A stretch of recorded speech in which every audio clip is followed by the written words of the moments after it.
दोस्तों नमस्कार। दोस्तों आपने ये आर्टिकल देखा होगा जो कि कल पोस्ट हुआ था इकोनॉमिक टाइम्स में। Phone soon connect direct to satellite as DoT plans D to D satcom services framework. अब हिंदी में इसको समझते हैं। हम लोग मोबाइल फोन इस्तेमाल करते हैं और वो मोबाइल फोन टेरेस्ट्रियल टावर्स मतलब टावर्स पे कनेक्ट होता है। आपने देखा होगा कई लोगों को बोलते हो टावर नहीं मिल रहा, टावर नहीं मिल रहा, तो टावर से कनेक्ट होता है।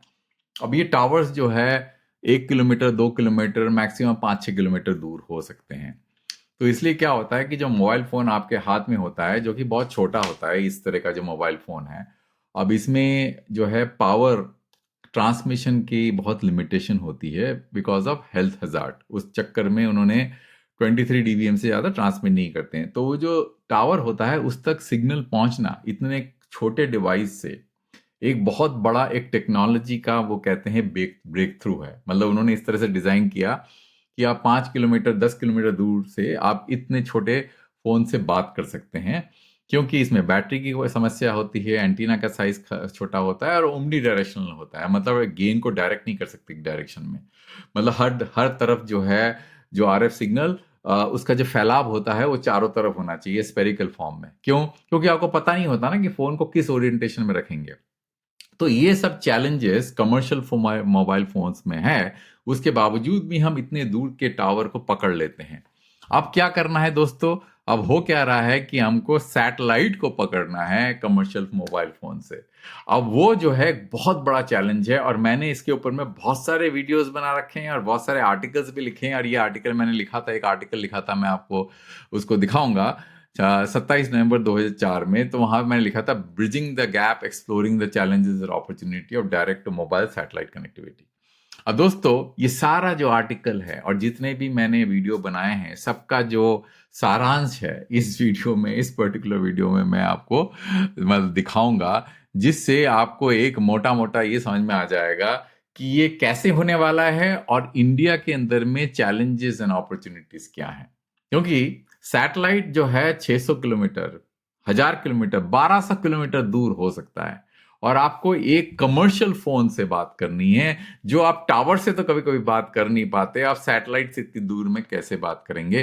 तो उसके लिए क्या चैलेंजेस हैं, स्पेक्ट्रम की क्या चैलेंजेस हैं, और जो इंडिया में जो है स्पेक्ट्रम का जो मैनेजमेंट है उसके कारण क्या क्या खामियां हो निकल के आएंगी, क्या दिक्कतें आएंगी, और बाहर के देशों में क्या हो रहा है, और उस तरह से सारा कुछ मैं आपको इस वीडियो में समझाऊंगा। तो दोस्तों ईटी की रिपोर्ट के बारे में तो हम बात कर चुके हैं कि DoT is preparing a framework for satellite to mobile connectivity normal smartphone to connect via satellite. मतलब आपको कमर्शियल फोन्स को इस्तेमाल करके सैटेलाइट से कनेक्ट करके बात और डेटा इस्तेमाल कर सकते हैं। अब इंडिया का जो करंट फ्रेमवर्क है जो सैटेलाइट का, जिसके बारे में हम बहुत ज़्यादा बातें करते हैं कि भाई स्टारलिंक आने वाला है, ब्रॉडबैंड देने वाला है, वो फ्रेमवर्क जो है D2M और D2D जो भी बोल लीजिए उसको, उसके लिए जो है वो पर्याप्त नहीं है, सामर्थ्य नहीं है। क्यों? क्योंकि ये सिर्फ FWA के लिए है। FWA लाइक ब्रॉडबैंड कनेक्टिविटी, जिस तरह से आपने देखा होगा जियो फाइबर, उस तरह की कनेक्टिविटी प्रोवाइड करता है स्टारलिंक।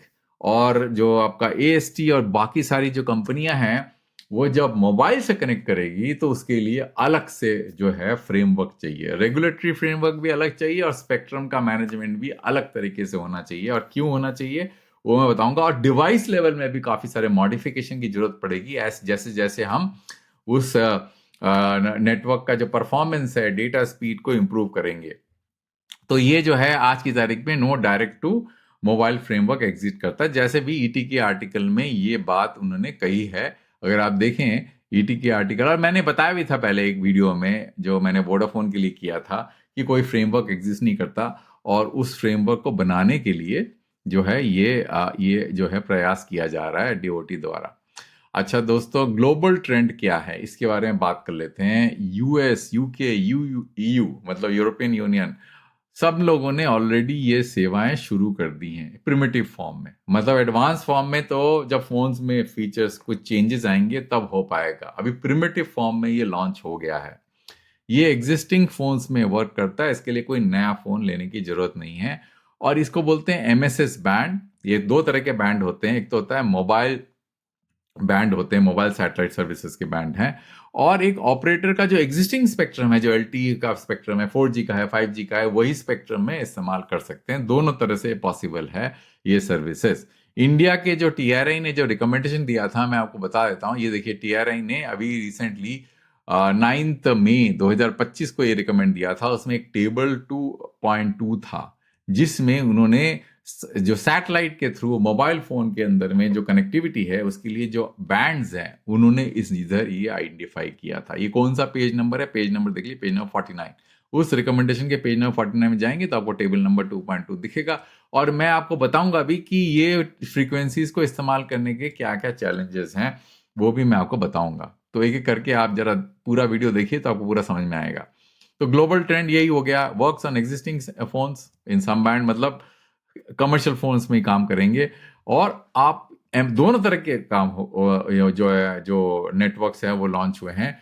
MSS बैंड जो मैंने आपको दिखाया, ये वाले जो बैंड है जो TRI ने अपने रिकमेंडेशन में डाला हुआ है, टेबल नंबर 2.2, ये बैंड यूज करके, या फिर एग्जिस्टिंग IMT बैंड जो कि हम यूज करते हैं अपने मोबाइल नेटवर्क के लिए, दोनों के लिए। अच्छा, TRI रिकमेंडेशन तो ऑलरेडी बता चुका हूं, दोबारा बताने की जरूरत नहीं है। अच्छा, US मॉडल स्टारलिंक स्ट्रेटेजी। अब स्टारलिंक जो है इंडिया में FWA की सेवाएं शुरू करने वाला है। तो US के अंदर में उन्होंने क्या किया, वो अब समझ लेते हैं। US में उन्होंने MSS बैंड के कुछ पोर्शंस ऑफ स्पेक्ट्रम खरीदे हैं, है ना। और कहां से के उन्होंने खरीदे थे? इकोस्टार करके एक कंपनी है, उससे लिए थे। और बहुत पैसा खर्च किया उन्होंने, $17 बिलियन। और उन्होंने टी मोबाइल के साथ में भी पार्टनरशिप किया। 1900 megahertz spectrum, 5 megahertz spectrum, 2x5 megahertz spectrum. और यहाँ पे जो है वो 20 मेगाहर्ट्ज है करीब, 2x20 मतलब 40 मेगाहर्ट्ज, यहाँ पे 10 मेगाहर्ट्ज स्पेक्ट्रम इसमें ऑलरेडी वो कर रहे हैं। और ये वाला जो नया स्पेक्ट्रम है, जिसमें वो बिना मोबाइल ऑपरेटर के सहायता से, यहाँ पे तो टी मोबाइल के साथ में उन्होंने पार्टनरशिप किया, ये वाले में टी मोबाइल के साथ में पार्टनरशिप किया, यहाँ पे उन्होंने बिना मोबाइल ऑपरेटर्स के पार्टनरशिप के पैरेलल जो है नेटवर्क वो लगा सकते हैं, क्योंकि ये स्पेक्ट्रम वर्जिन स्पेक्ट्रम है। यहाँ ये नया स्पेक्ट्रम है, ये एग्जिस्टिंग IMT स्पेक्ट्रम नहीं है। और नेशन वाइड ब्लॉक है टू अवॉइड बॉर्डर इंटरफेस। अब इंडिया में एक बहुत बड़ा चैलेंज है, मैं आपको बताऊंगा क्यों है। अच्छा, यूरोप एंड UK मॉडल क्या है? AST करके एक कंपनी है, उन्होंने वोडाफोन UK से पार्टनरशिप किया, टेलीफोनिका से किया है, वराइजन से किया, AT&T से किया, US की कंपनियां हैं। और नेशनल IMT लाइसेंस, उन्हीं का जो एग्जिस्टिंग स्पेक्ट्रम है उसी को इस्तेमाल करके उन्होंने सैटेलाइट का सर्विसेज लॉन्च किया है। एप्पल का भी एक इमरजेंसी सर्विस है जो कि ग्लोबल स्टार का स्पेक्ट्रम यूज करती है। और ग्लोबल स्टार का क्या स्पेक्ट्रम है, उसके लिए दोस्तों ये आर्टिकल जरूर पढ़िए, मेरे वेबसाइट में है। इसके अंदर मैं दिखा देता हूँ ग्लोबल स्टार का जो स्पेक्ट्रम है वो ये रहा। ये देखिए ग्लोबल स्टार का, ये ग्लोबल का सैटेलाइट, यहाँ पे वो L बैंड का ये फ्रीक्वेंसी है, S बैंड का ये है, और C बैंड जो है फीडर लिंक्स के लिए है। तो ये स्पेक्ट्रम, आप घबराइए नहीं, सब कुछ समझाऊंगा मैं, जरा पूरा वीडियो का अंत तक देखिएगा तो कुछ समझ में आएगा। अब ग्लोबल स्टार जो है वो इमरजेंसी सर्विसेज है, क्योंकि ग्लोबल स्टार के अंदर में, सैटेलाइट के अंदर में बहुत सारी खामियां हैं, जो कि क्योंकि इनके पास में इंटर सैटेलाइट लिंक्स अवेलेबल नहीं है। तो वो वहीं काम करता है जहां पे सैटेलाइट के गेटवेज है। अब उस वीडियो को मैं लिंक आपको दिखा दूंगा, मैंने एक्चुअली बनाया था वीडियो जिसमें मैंने सिमुलेशन और वो एनिमेशन में समझाया था कि ग्लोबल स्टार और AST के बीच में क्या फर्क है, ग्लोबल स्टार के अंदर में क्या क्या कंस्ट्रेंट्स हैं। इसलिए ग्लोबल स्टार का जो है नेटवर्क, बिकॉज उनके पास सैटेलाइट बिटवीन सैटेलाइट लिंक्स नहीं है, तो उस चक्कर में क्या होता है कि गेटवे जो है कंटिन्यूअसली दिखना चाहिए। जहां पे आपका फुटप्रिंट है, जहां पे आप सैटेलाइट इस्तेमाल कर रहे हैं, वहीं गेटवे होना चाहिए। वो मैं लिंक, वो वीडियो का लिंक मैं डिस्क्रिप्शन में डाल दिया। अब इंडिया के चैलेंजेस के बारे में बात करते हैं। जब इंडिया के चैलेंजेस की बात करेंगे तो अब आप सारी चीजों के बारे में बात करेंगे। अब इंडिया के MSS बैंड जो है वो ISRO and NavIC and defence के साथ यूज हो रहा है। तो इसके लिए दोस्तों मैंने ये एक एक्सेल शीट के अंदर में पूरी कहानी आपके सामने मैंने प्रेजेंट किया हुआ है। अगर आप इसको ध्यान से देखेंगे वीडियो, थोड़ा सा फॉन्ट साइज में चैलेंज हो सकता है, पर कोई मेरे पास में कोई अदर ऑप्शन नहीं, क्योंकि वो सारे के सारे जो TRI के रिकमेंडेशन थे, सारे के सारा जो बैंड्स हैं एक साथ दिखाना था। तो आप चिंता मत करिए, आप इसको जो है पॉज कर लीजिए, स्क्रीनशॉट लेके आप जूम कर लीजिए। तो पहला तो दोस्तों, पहला वाला जो फ्रीक्वेंसी है TRI का सीरियल नंबर 1, जिसमें 34 मेगाहर्ट्ज स्पेक्ट्रम है, जिसको बोलते हैं space to earth. Space to earth का मतलब क्या हो गया? डाउनलिंक। मतलब अगर सैटेलाइट हवा में है तो satellite is transmitting and mobile is receiving, तो ये हो गया स्पेस टू अर्थ, ठीक है ना। अब इसके अंदर में 34 मेगाहर्ट्ज स्पेक्ट्रम है, ये स्पेक्ट्रम बैंड है। और ये मैंने मार्क करके दिखाया, यहाँ पे मैंने फ्रीक्वेंसीज दिखा रखी है जस्ट टू शो यू। दिखाने का मतलब क्या है कि बैंड का साइज कितना है, अगर स्केल में नहीं ड्रॉ करेंगे तो कुछ समझ में नहीं आता। तो ये 34 मेगाहर्ट्ज का साइज इतना है ना। अब इसमें टीआरए का जो सेकंड बैंड प्लान है, जो कि जो बैंड है, जो कि यहाँ पे ये वाला जो सेकंड वाला, ये मैं आपको इसमें यहाँ दिखा रहा हूँ, कहाँ गया, ये रहा, तो दिखा रहा हूँ। इसमें जो है ये इधर है, कहाँ से कहाँ तक है, 1610 टू 1660 है। अब जो है नैविक जो है यहाँ पे, नैविक इन दोनों, फॉर्चुनेटली इन दोनों को ओवरलैप नहीं करता, ये बीच में है।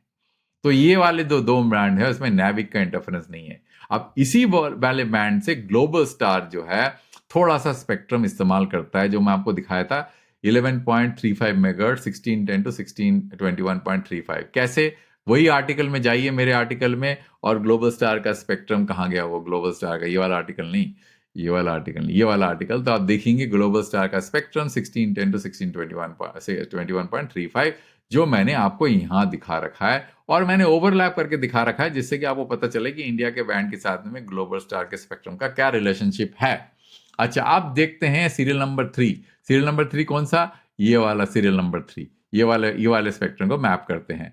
तो इसमें आप देखेंगे सीरियल नंबर 3 में जो है, सॉरी सीरियल नंबर 3 तो ये वाला, सॉरी ये वाला, earth to space. Earth to space का मतलब क्या है, आसमान से स्पेस की तरफ अपलिंक, है ना। तो यह देखिए, यहाँ पे आप फोकस करिएगा, और ये हो गया 30 मेगाहर्ट्ज। 30 मेगाहर्ट्ज, 30 मेगाहर्ट्ज का मतलब क्या हुआ दोस्तों, ये 1980 से लेकर यहाँ तक, और ये मान लीजिए ये स्टार्ट फ्रीक्वेंसी है दोस्तों, क्योंकि स्टार्ट फ्रीक्वेंसी का मतलब एंड जो है 5 मेगाहर्ट्ज ऐड कर दीजिएगा। तो ये अगर इसको ऐड करेंगे तो टोटल 30 मेगाहर्ट्ज आएगा। तो आप देखेंगे स्पेस एक्स जो है इसमें से 10 मेगाहर्ट्ज स्पेक्ट्रम यूज कर रहा है, कहाँ का, वही इको स्टार वाला है। तो यही ब्लॉक ऑफ स्पेक्ट्रम उसने खरीदा है, जो मैं बता रहा था 20 मेगाहर्ट्ज। ये ओवरलैप करता है इंडिया के जो है एमएसएस का जो टीआरआई का वो है असाइनमेंट है। अब टीआरआई हो सकता है इसको रिवाइज करके इसको बढ़ा भी दे। टीआरआई ने क्यों इतना इतना स्पेक्ट्रम रखा था उसके बारे में मेरे को मालूम नहीं है। अगर ये बढ़ा देता है तो हो सकता है ये पूरा ओवरलैप हो जाए, और जो स्पेस एक्स का स्पेक्ट्रम टीआरआई के सीरियल नंबर 3 के साथ में पूरा मैच करे। अच्छा, अब देखिए हम सीरियल नंबर 4 की बात करते हैं। सीरियल नंबर 4 में 2170 से लेकर 2200 तक, कौन सा वाला, ये देखिए यहाँ पे सीरियल नंबर 4 217 से लेकर 2200 तक, स्पेस टू अर्थ, इसका मतलब क्या निकला, डाउन लिंक। ठीक है, अब डाउन लिंक में क्या हो गया, इसमें अगर देखेंगे तो यहाँ पे 30 मेगाहर्ट्ज स्पेक्ट्रम है, और यहाँ पे स्पेस एक्स ने यहाँ पे पूरा का पूरा स्पेक्ट्रम स्पेस एक्स का ओवरलैप करता है। ठीक है ना, यहाँ पे पूरा नहीं ओवरलैप करता, ये भी इको स्टार का स्पेक्ट्रम है, जो मैं आपको बता रहा था ना, $17 बिलियन से में उन्होंने खरीदा था। अब हम देखते हैं सीरियल नंबर 5, उसमें 36.5 मेगाहर्ट्ज स्पेक्ट्रम है, ये वाला सीरियल नंबर 5। सीरियल नंबर 5 इसमें 36.5 में कितना था, जो बता रहा था मैं, 36 पॉइंट, सीरियल नंबर 5 में 36.5 मेगाहर्ट्ज स्पेक्ट्रम है। यहाँ पे नैविक पूरी तरह से इंटरफेयर कर रहा है। देखिए दोस्तों, ये वाला ब्लॉक शायद आपको कभी ना मिले, क्योंकि यहाँ पे इतना वाला पोर्शन ऑक्युपाई कर रहा है। हो सकता है उसमें गार्ड बैंड भी रखना पड़े, तो बचे सिर्फ 10 मेगाहर्ट्ज के आसपास बचेगा, शायद वो भी ना बचे। अब ग्लोबल स्टार यहाँ पे ऑपरेट कर रहा है बाकी देशों में, इसका मतलब ग्लोबल स्टार इंडिया में चाहे तो ऑपरेट मतलब कर ही नहीं सकता, बिकॉज नैविक के साथ में पूरा का पूरा इंटरफेरेंस हो रहा है यहाँ पे। और पांचवा जो है, मतलब छठा जो है, स्पेस टू अर्थ, इसका मतलब सॉरी अर्थ टू स्पेस मतलब अपलिंक 20 मेगाहर्ट्ज स्पेक्ट्रम है, ये वाला भी नहीं मिलेगा क्योंकि ये ब्लॉक। तो कहने का मतलब ये दोस्तों, ये जो है serial number 5 and serial number 6 नहीं मिलेगा, और बाकी जो मिल सकता है वो है सीरियल नंबर 1 से लेकर सीरियल नंबर 4 तक। तो ये जो है टीआरआई के जो स्पेक्ट्रम में ये शायद मिल जाए, फिर भी इसको इन्वेस्टिगेट करने की जरूरत है ना। उनका ओवरलैप भी मैं दिखा दिया आपको स्टारलिंक के साथ में और ग्लोबल स्टार के साथ में। तो यही है दोस्तों, ये आपका MSS band used by ISRO and NavIC and defence. तो पूरा स्पेक्ट्रम अवेलेबल नहीं है। IMT is a circle based assignment. एक बहुत बड़ा चैलेंज है दोस्तों, आप बाहर के कंट्री में जाएंगे, जैसे अभी इकोस्टार का स्पेक्ट्रम है, वो पूरा पैन कंट्री असाइनमेंट है, वहां पे सर्कल वाइज असाइनमेंट नहीं है।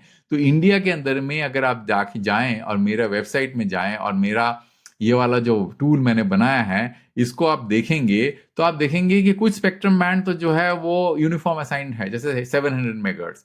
700 मेगाहर्ट्ज में जाएंगे तो जैसे रिलायंस जियो सारे सर्कल में एक ही ब्लॉक ऑफ स्पेक्ट्रम है, बीएसएनएल का सारे सर्कल में एक ही ब्लॉक है। सिमिलरली 800 में भी आप देखें तो मोटा मोटा जो है रिलायंस का जो है पूरे सर्कल्स में एक ही ब्लॉक है। कुछ जगह पे पैचेस है, शायद वो हार्मोनाइज हो चुका है क्योंकि ये मेरा पुराना जो है वो है। पर 900 के अंदर में ऐसा नहीं है। 900 में बहुत ही ज्यादा रैंडम एलोकेशन है। अब वो देखेंगे तो आपको दिखेगा कि इसमें इंटर क्रॉस बॉर्डर इंटरफ्रेंस होने के चांसेस ज्यादा है। तो मैंने इसको यहां से समझाया दोस्तों।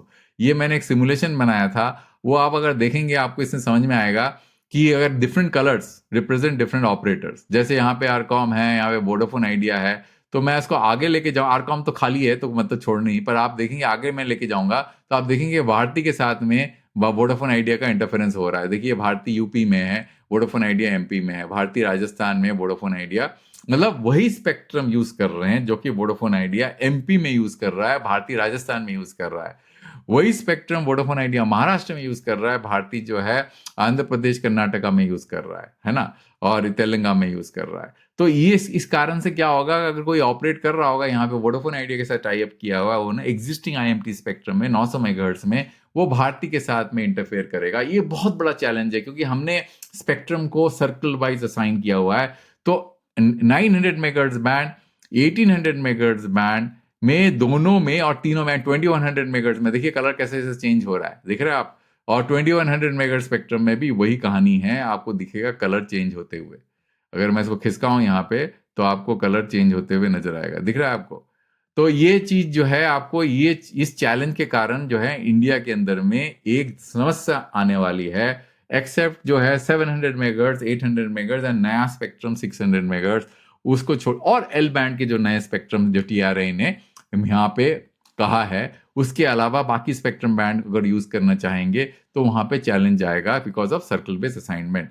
अब क्या हो रहा है कि जो डार्क जोन रिक्वायरमेंट बहुत इंपॉर्टेंट है, क्योंकि अगर आप मेरा आर्टिकल में जाएंगे, जो मैं आपको दिखाता हूं मेरे आर्टिकल में, कहाँ गया मेरा आर्टिकल, इस आर्टिकल में मैं दिखाऊंगा आपको कि जो जो सैटेलाइट नेटवर्क्स हैं वो सैटेलाइट इस तरह से होता है, मतलब सैटेलाइट आसमान में है और बहुत बड़ा सेल को कवर करता है। अगर इसके साथ में जो टेरेस्ट्रियल नेटवर्क्स हैं और इसके बीच में आते हैं तो इंटरफेरेंस कॉज करेंगे। इसका मतलब टेरेस्ट्रियल कवरेज अलग होना चाहिए, सैटेलाइट का कवरेज अलग होना चाहिए, otherwise satellite terrestrial will see the satellite as interference. इसीलिए जो है ओनली डार्क स्पॉट्स जो हैं वही जो है करेक्ट वो कवर होना चाहिए अगर आईएमटी स्पेक्ट्रम यूज कर रहे हैं। अगर आप सेपरेट स्पेक्ट्रम यूज कर रहे हैं जो कि आईएमटी नहीं है तो आप पैन इंडिया में कुछ भी कर सकते हैं।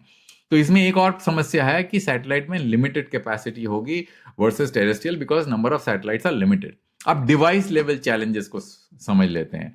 Phones are design for short range towers. जैसे हमने को बताया ना कि आपके पास एक फोन है 23 डीबीएम ट्रांसमिट कर रहा है, छोटे डिस्टेंस तक जाएगा 5 किलोमीटर तक, वो भी फोन के लिए बहुत बड़ा चैलेंज है। Not for 1200 kilometre satellite, 23 DBM 1200 तक तो जो है खत्म ही हो जाएगा, इतना वीक तो पावर जो है बहुत वीक हो जाता है। -120 डीबीएम, -145 डीबीएम, इसको मैनेज करना बड़ा मुश्किल हो जाता है कमर्शियल फोन के लिए और सैटेलाइट के लिए। और सैटेलाइट बहुत तेजी से मूव करती है, तो डॉपलर जो है नॉइस, डॉपलर नॉइस क्या होता है, एम्बुलेंस जब आती है तो आपको सीटी तेज सुनाई देती है, हाई फ्रीक्वेंसी पिच में आती है, दूर तक जाती है तो पिच जो है चेंज हो जाता है, लो हो जाता है, इसको बोलते हैं डॉपलर नॉइस। तो ये जो है सैटेलाइट में बहुत ज्यादा प्रोमिनेंट होता है। वो सैटेलाइट जो है तेजी से आता है, तेजी से जाता है हॉराइजन में, क्योंकि वो स्टेशनरी नहीं रहता है, वो जियो स्टेशनरी नहीं है, ये तो लियो सैटेलाइट है। तो इसको भी मैनेज करना है। एंटीना भी स्मॉलर होते हैं, लो गेन होता है, उसको भी मैनेज करना है, और टाइमिंग एंड सिंक्रोनाइजेशन लिमिटेशन होता है। ये एग्जिस्टिंग जो है डिवाइसेस के चैलेंजेस हैं। अब वो कैसे जो है इनको ओवरकम करते हैं, नेटवर्क साइड मॉडिफिकेशन के। अब मैं दिखाता हूं दोस्तों, आप भौचक्का रह जाएंगे कि देख के कि ब्लू वॉकर 3 जो अभी रिसेंटली इसरो ने लॉन्च किया, आपको याद होगा एएसटी का एक सैटेलाइट इसरो ने लॉन्च किया, उसका एंटीना देख के आप भौचक्का रह जाएंगे। इतना बड़ा एंटीना, मतलब ये एंटीना जो है एक almost like a basketball stadium वाला एंटीना है। और इतना बड़ा एंटीना की जरूरत क्यों होता है, क्योंकि कमर्शियल मोबाइल के अंदर में जो नेटवर्क को बहुत ज्यादा एम्पावर्ड करना पड़ता है, जिससे कि जो डेफिशिएंसी है मोबाइल फोन के अंदर में उसको लिमिट किया जाए। इसीलिए नेटवर्क को करने के लिए उनको इतना बड़ा एंटीना लगाना पड़ता है, और उसके इंप्रूव हो जाते हैं, आपका बीम के जो शेप्स इंप्रूव हो जाते हैं, बीम शेपिंग और बीम को जो है स्प्लिटिंग भी कर सकते हैं वो लोग, है ना। तो आपको क्या चाहिए, नए फोन चाहिए विथ इंप्रूवमेंट। अगर आपको जो है इतना खर्चा नहीं करना है सैटेलाइट में, तो फोन को इंप्रूव करना पड़ेगा। उसके लिए एनटीएन वेवफॉर्म सपोर्ट चाहिए, है ना। तो नए नए फीचर्स और नए नए कैपेबिलिटीज को लाना पड़ेंगे जो नए फोन में आएंगे। एनहांस डॉपलर करेक्शन चाहिए, extending timing and device advance चाहिए, improve RAAHs for satellite access चाहिए, satellite aware mobility power control चाहिए, बेटर इंटरफेस रिजेक्शन, मतलब जो भी फीचर्स होते हैं जो कि मोबाइल फोन को ज्यादा एम्पावर्ड करते हैं काम करने के लिए, वो सब चाहिए सैटेलाइट के लिए, जो कि 1200 किलोमीटर तक दूर तक हो सकता है। मोबाइल टावर तो 5 किलोमीटर तक जाता है।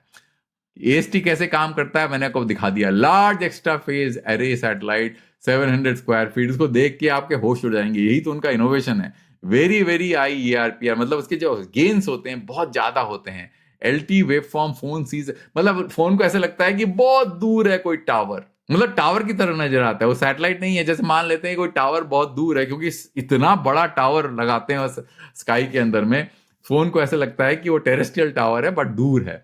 No change in phone RF hardware required, satellite handles the complexity. Satellite जो है वो अपना नेटवर्क हैंडल करता है। स्टारलिंक भी इसी तरह से कुछ कुछ करता है, वो भी जो है कमर्शियल, क्योंकि टी मोबाइल का एग्जिस्टिंग कमर्शियल स्पेक्ट्रम यूज करता है, जहां पे टी मोबाइल के सर्विसेज ऑलरेडी चल रहे हैं। उसमें भी मतलब जनरेशन 2 सैटेलाइट यूज करता है, जनरेशन 1 नहीं, जो कि ब्रॉडबैंड के लिए यूज हो रहा है। क्योंकि ब्रॉडबैंड जो फ्रीक्वेंसी में काम करता है उसमें ये मोबाइल फोन काम नहीं कर सकते, लो फ्रीक्वेंसी में काम करेंगे, है ना, जो कि टेरेस्ट्रियल, जो कि आपके IMT स्पेक्ट्रम बैंड होते हैं, और उसके आसपास के फ्रीक्वेंसी में LT waveform tune for delay and Doppler and minor firmware tweaks have been done and work because band is nationwide। जैसे इंडिया की तरह नहीं है कि कहीं पे कुछ सर्कल में कुछ स्पेक्ट्रम दे दिया, कुछ सर्कल में। बॉटम लाइन फॉर डिवाइसेस क्या है, older phone struggle with satellite condition, उसके लिए सैटेलाइट नेटवर्क को बहुत एम्पावर होना पड़ेगा। AST and Starlink compensate this from the satellite side, मतलब नेटवर्क साइड से वो कंपनसेट करने की कोशिश करते हैं। नए रिलीजेस फोन जो है वो उसको स्ट्रॉन्गर कर देंगे, D2D और D2M को, वो नए फीचर्स लगा के। और future requires NTN capable chipset. और आपको जो बाकी जो चैलेंजेस हैं, जो एग्जिस्टिंग IMT स्पेक्ट्रम जो कि फ्रैगमेंटेड, जो मैं आपको दिखा रहा था यहाँ पे, उसका जो है इंडिया के लिए बहुत बड़ा एक चैलेंज है। इसलिए ये वाले स्पेक्ट्रम बैंड्स तब तक इस्तेमाल नहीं हो सकते जब तक ये हार्मोनाइज नहीं होते नेशन वाइड। बट 700 हो सकता है, 600 हो सकता है, 800 भी हो सकता है। और नए बैंड जो मैं आपको दिखा रहा था जहां पे वो खुल सकता है, वो वाले बैंड खोल सकते हैं वो, जो है फॉर द सैटेलाइट कनेक्शन। बाकी दोस्तों और तो मेरे को कुछ ज्यादा इस पे बात करने की बहुत टाइम भी हो गया है, मोटा मोटा मैंने आपको समझा दिया है, आपको शायद समझ में भी आ गया होगा। मैं और भी बहुत सारे मैंने जो वीडियो किए थे उसके लिंक मैं डिस्क्रिप्शन में डाल दूंगा, आप उसको देख लीजिए। और इतने सारे वीडियो मैंने किए हैं तो आप पूरे सब्जेक्ट में काफी हद तक मेरे को लगता है आपकी जानकारी काफी स्ट्रांग हो जाएगी। We will be empowered with knowledge to handle the upcoming technology. Thank you friends for your time. मैं आपको नया वीडियो दूसरे टॉपिक में जल्दी लेके आऊंगा।